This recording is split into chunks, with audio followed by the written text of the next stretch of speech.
एक सेठ जी थे। सेठ जी के पास अपार धन था, बढ़िया मकान बनाया, 4 मंजिल कोठी। सोचा सब लोग साथ में रहेंगे, बच्चे बीवी आनंद करेंगे। कोठी बन गई 4 मंजिल की। अब भैया कोठी तो बन गई, लेकिन कहते हैं ना बच्चे को पढ़ा दो और वो ज्यादा पढ़ जाए तो फिर वो बाहर निकलने की सोचता है। तो जितने भी उनके बच्चे थे वो बाहर अपनी जॉब के लिए, अपनी ड्यूटी के लिए निकल गए। एक बेटी थी, उसका विवाह कर दिया। माता जी थी नहीं, तो अब बेचारे सोचे घर खाली है, क्या किया जाए। सोचे इतना 4 मकान का इतना बड़ा घर है, 4 मंजिल का, तो ऐसा करते हैं इसे किराए पे उठा देते हैं, जिससे थोड़ा बहुत पैसा भी आता रहेगा। इतना बड़ा घर वैसे ही खड़ा है। लेकिन हमारे जो सेठ जी थे वो बिल्कुल सात्विक शुद्ध विचार के थे।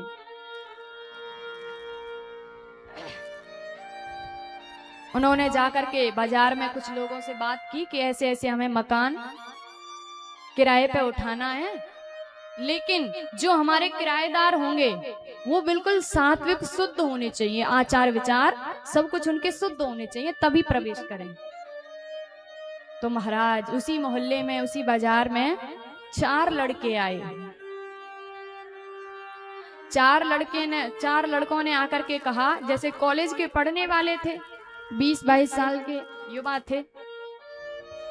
भैया सेठ जी से कहा कि सेठ जी हमें किराए पे कमरा चाहिए और इतनी इतनी आपकी फीस है, हम देने को तैयार हैं, हमें कमरा दे दो। सेठ जी ने कहा ठीक है भैया, पर सुनो, हमारे यहाँ शुद्ध व्यवहार वाले आते हैं, आचार विचार सब कुछ आपका शुद्ध होना चाहिए, तब प्रवेश करने देंगे। लड़कों ने कहा कि महाराज आप बिल्कुल टेंशन ना लो, टेंशन फ्री हो जाओ, हम कुछ नहीं खाते, हम कोई गलत संगति नहीं करते, बिल्कुल शुद्ध हैं, आप बेफिक्र रहो।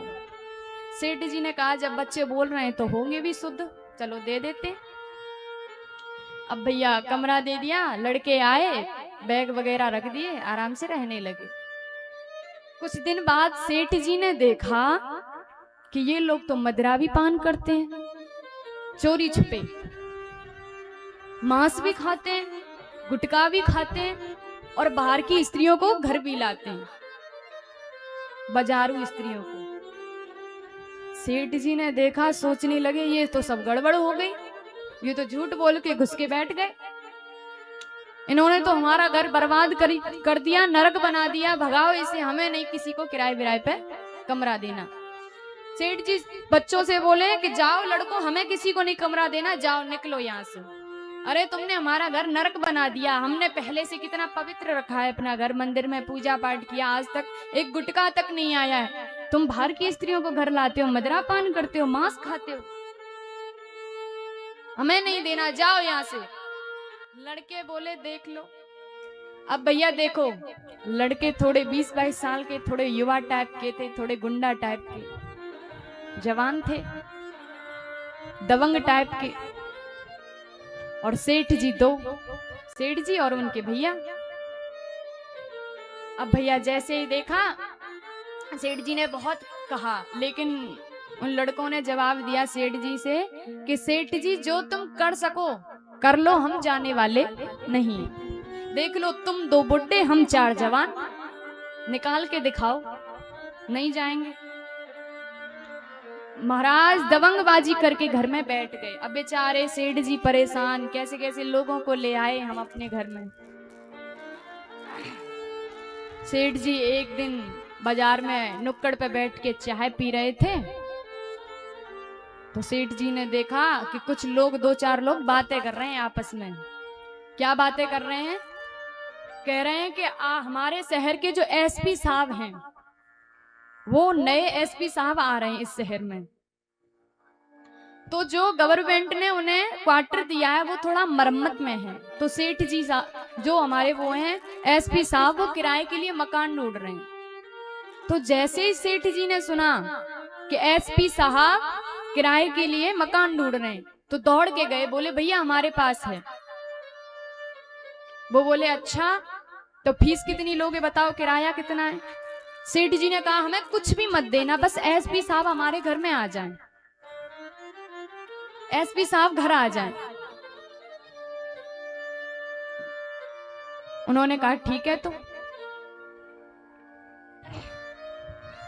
एसपी साहब के आने से पहले ऑफिसर जो होता है वो सामान लेके आया एसपी साहब का। जैसे ही लड़कों ने देखा कि कौन आ रहा है, तो सेठ जी ने बताया कि हमारे घर में एसपी साहब आ रहे हैं।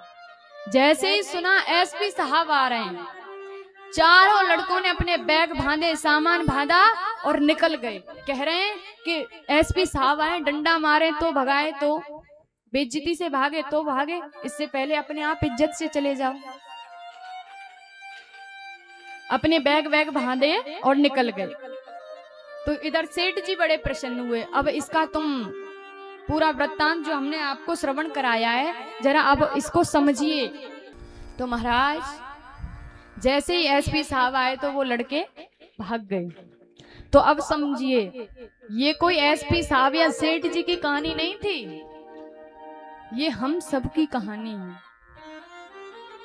जैसे सेठ जी का जो मकान है, उसी प्रकार पंच तत्वों से बना हुआ ये हमारा भी ये शरीर रूपी मकान है।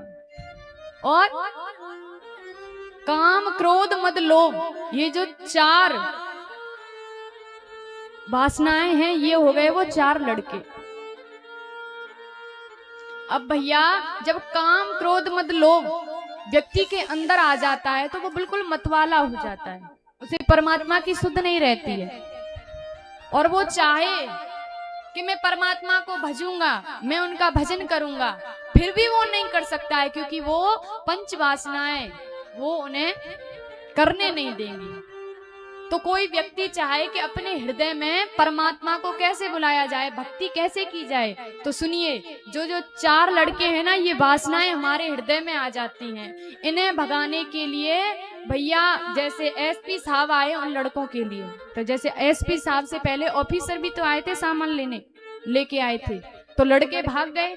तो उसी प्रकार ठाकुर जी के आने से पहले हमारे हृदय में भक्ति आती है, तब जाकर के ये सारी पंच वासनाएं ये सारी नष्ट हो जाती हैं।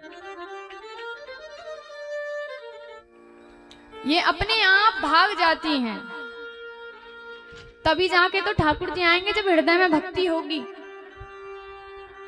हृदय में भक्ति होगी तो ठाकुर जी आएंगे और ये पंच वासनाएं अपने आप मिट जाएगी। तो उसी प्रकार अपने हृदय को साफ रखना चाहते हो, क्योंकि भैया साफ हृदय में ही कोई प्रवेश करेगा। आप लोगों ने ध्यान दिया है किसी बात पे कि हमारे परमात्मा ने हमें हर चीज 2-2 क्यों दी है? आपने देखा है, आंख 2 दिए, कान 2 दिए, हाथ 2 दिए, पैर 2 दिए, लेकिन दिल और दिमाग एक-एक ही क्यों दिया है? ये क्यों नहीं 2-2 दिए? परमात्मा ने दिल और दिमाग एक-एक इसलिए दिया है कि ये जो दिल है उसमें तुम ठाकुर जी को बसाओ, और ये जो दिमाग है इसमें तुम संसारियों को बसाओ, क्योंकि जो दिमाग में होता है वो निकल जाता है और जो हृदय में रहता है वो सदा सदा के लिए वास कर जाता है।